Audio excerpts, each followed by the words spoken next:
Meine Damen und Herren, heute sprechen wir ein wenig über den Panzerkampfwagen Tiger. Keby ma teraz počula moja učiteľka nemčiny zo strednej, tak by aj slzu uronila.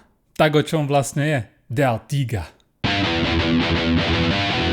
Filmov o tom, aké strašne veľké svinstvo druhá svetová a vojna obecne je nespočet a stále to zjavne nie je dosť.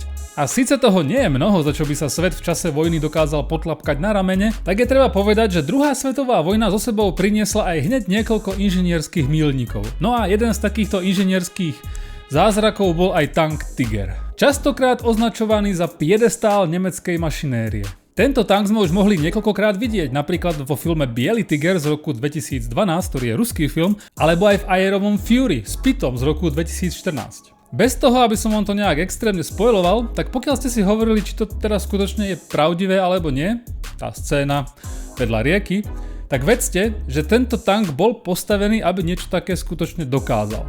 Takže je to reálne. Možno mali nechať teda bežať motor, ale na to sú väčší odborníci. Ale aby som vás extra nezavádzal, tak tento film nie je len dokument o 56 tonách na pásoch. Je to až psychologická dráma z pohľadu posádky nemeckej posádky tanku, ktorá sa odohráva v čase, kedy nemecká armáda ustupovala po Stalingrade.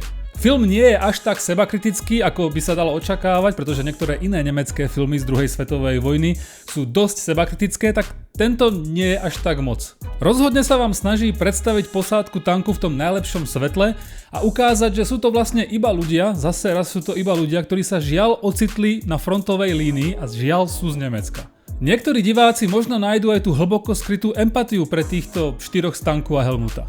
Ale veľmi pravdepodobne nie, pretože stačí jeden pohľad na tú insigniu Totenkopf, no a zase raz sú to len náckovia nacúcaní metamfetamínom. Dej filmu je veľmi komorný a odohráva sa len behom pár dní, možno iba pár hodín, kedy naša skupinka potrebuje splniť, lebo dostala rozkaz, veľmi otáznu misiu. Už počas prvých situácií film naznačuje a veľmi okate, že nie je všetko také, ako sa zdá a že tento film bude trochu iný. Ale nie je to tak zaobalené a tak skryté, aby ste na to neprišli už niekde v polovici. Pre potenciálneho diváka je ale dôležité vedieť, že tam tento psychologický presah je, aby nebol prekvapený a sklamaný. Toto nie je len historický film a vôbec to nie je nejaký ultraakčný film. Ale tankové súboje tu sú a sú zaujímavé. A tiež sú extra krátke.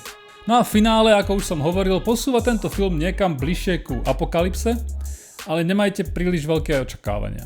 Film síce dodá niečo viac než len klasickú historickú poviedku, tak žiaľ nemá dostatok munície na to, aby bol viac než len priemerný. Myslím si, že z tej psychologickej časti sa dalo vytrieskať oveľa viac. Dialógov má tento film hromadu a tým pádom mal priestor urobiť s tým veľa vecí. Ale žiaľ sa sústredí na to, aby každý dialóg iba prehlboval tie osudy našich postav, tie ich personálne, osobné pocity a akým spôsobom sa vlastne dostali tam, kde sú.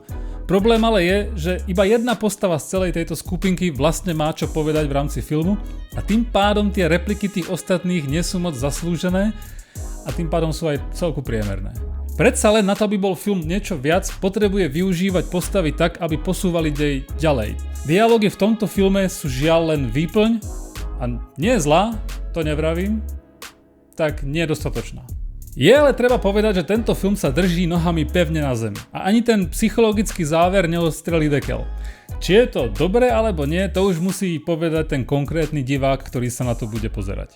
Tak či onak, stále sa jedná o slušný historický film, ktorý zase raz ukazuje, čo všetko so sebou nesie vojna. No a pre tankových fajnšmekrov je to ďalší zárez na hlaveň tanku Tiger. Čo už samo o sebe bude niektorým divákom špecifickým úplne stačiť.